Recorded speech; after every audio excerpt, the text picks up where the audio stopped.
Juan Kapitulo 6, versikulo 35. Si Jesus miingon kanila, "Ako mao ang pan nga naghatag sa kinabuhi. Ang muari kanako dili nagayod gutomon, ug ang mutuo kanako dili nagayod uhawon." Ang mga puno Pan sa kinabuhi. maglikon unta sa mong pagtuo ug gagaka kami sa pagtuman sa imong mahal nga kasuguan. Ang Ginoo na kaninyo. Sa Santos ng Ebanghelyo sa mala ni San Mateo. Si Jesus miingon siya mga tinunan. Inig-anhi sa anak sa tao, ingon og hari, ubas na mga anghel. Mulingkod siya, siyang hangharian ng trono. Ang tanang tao sa kalibutan, tigumon siyang atubangan. Unya bahino niya, sila duha ka pundok, sama-sama ka magbalantay sa hayop, na maglain sa mga karnero gikan sa mga kanding. Ibutang niya ang mga karnero sa iyang tuo, mga kanding sa iyang wala.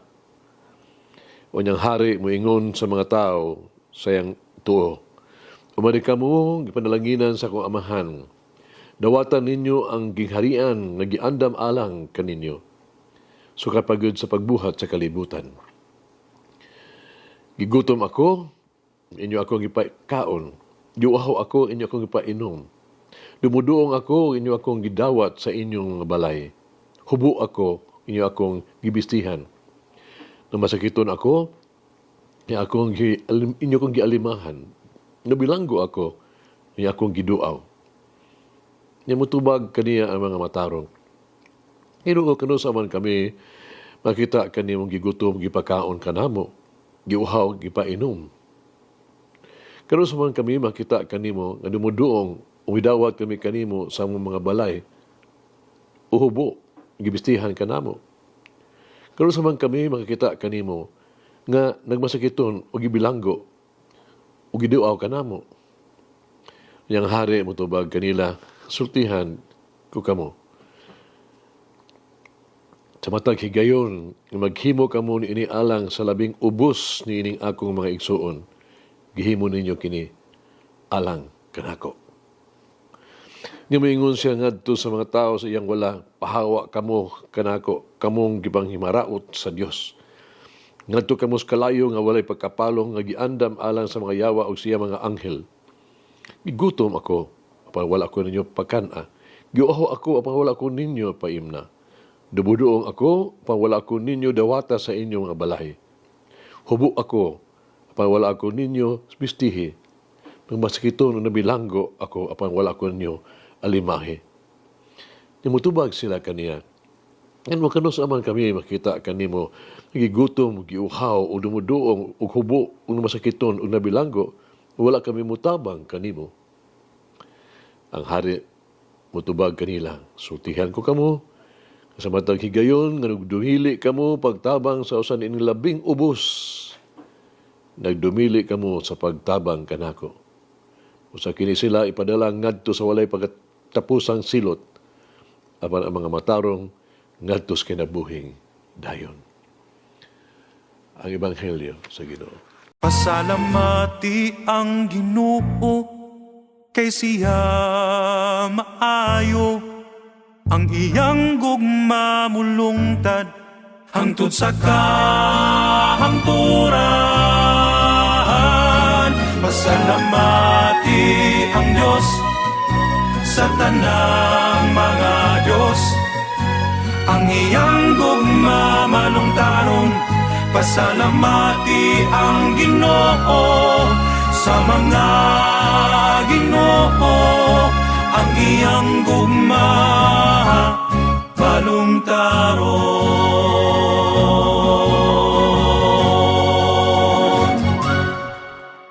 Usa ka sundalo nga gikan sa panggubatan, ipauli na ngadto, no, sa ilaha.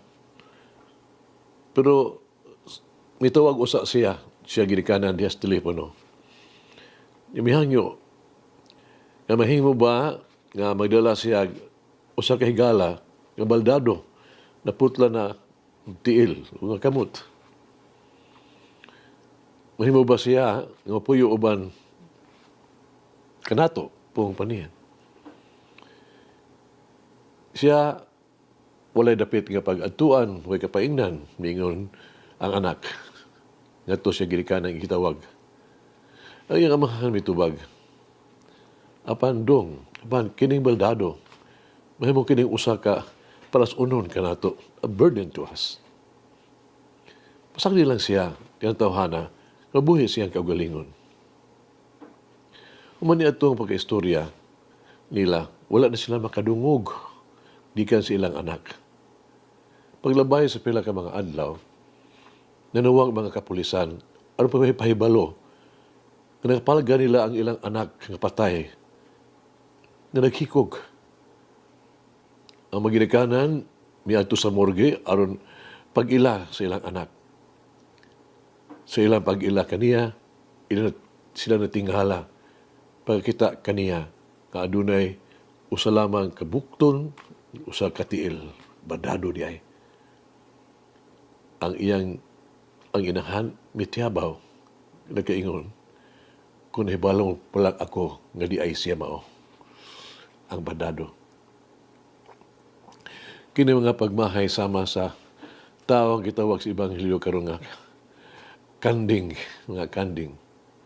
Mga kanding, walang hibalo nga si Kristo anaa sa mga gigutom o giuhaw. Wala sila mutabang. Kini mao ang kasagarang mahitabo. Daghan nga dili komportable kayo, dili konbinyente sa pagtabang sa mga kabus. So kay walay kaayuhan nga ilang makuha. Hinoon, no, walay makuhaan pa kuno sila sa lapi, usa ka problema.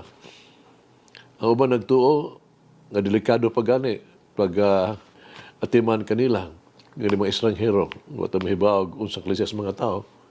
Basig kawatan o tulisan ba? Ang pagtabang sa mga binalanggo, mahimong kadasig. Makadasig silang tingali lang krimen, no? Sa ilang muspuhel di kanila. Kini nga mga kahadlok, bisan kung makatarangon nun og tinuod magali kini, wala dili kini igong rason na kita dili mahimong maayong sa Marianhon. Tingali ang mga kanding nagunahuna lamang silang kaugalingon, kaayuhan, o nagpihig-pihig silang gugma nga putli. Ang ilang pagkawalay alamag di tingali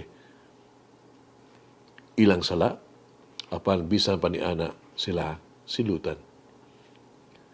Gisugo ni San Benedict ang iyang mga munghe sa pagpangita kang Kristo, pagpangita diha kang Kristo diha uban, labi na sa mga lagyaw. Kini espiritualidad sa pagkamaabi-abihon, posible kung ang mga tao masaligon ug manggihatagon. Dili siya magduha-duhahon sa mga intensyon sa isang katao. Ayaw kalimti ang pag-abi-abi sa mga demodoong. Kaya pagbuhat sa ingon, wala nila hibalue nga ang ila di ay giabi-abi, mao di ay ang Ginoo. Mag-ampo kita. Higumaong Diyos na ining panahon sa Kwaresma, tabangi kami nga ipunting amo ang mga mata sa imuhang anak nga si Jesus. Bukas ang amo ang kasing-kasing sa pagsunod sa iyang ehemplo, iyang panag-ingnan. Tabangi kami nga mutubo, malig-on pinaagi sa pagkaton sa panag-ingnan, paingon dili sa amo mga sala o sa amo mga kakapakiyasan. Tabangi kami sa paggahin, dugang panahon sa pag-ampo, pag-iksulti o kapiminaw kanimo.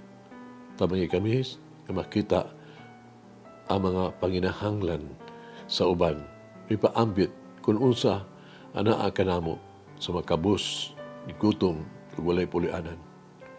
Ipangayo namo kini pinaagi ni Kristo ang among Ginoo. Amen. Mama Mary, open my eyes and heart to the needs of my brothers and sisters. Umalangin ang Diyos magagigahom sa tanan. Amahan, Anak, Espiritu Santo. Amen.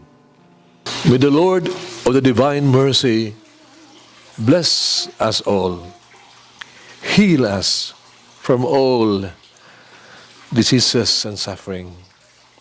Ayun unta niya kita, tanang mga sakit na to sa lawas, o sa kalag, body and soul. In the name of the Father, the Son, and of the Holy Spirit. Jesus, I trust in you. Amen. Whoever eats the bread of life will never hunger, says the Lord.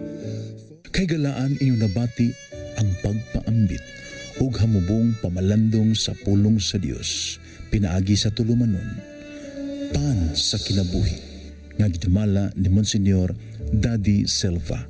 Hangtod na usab sa sunod higayon, daghang salamat. The bread of life.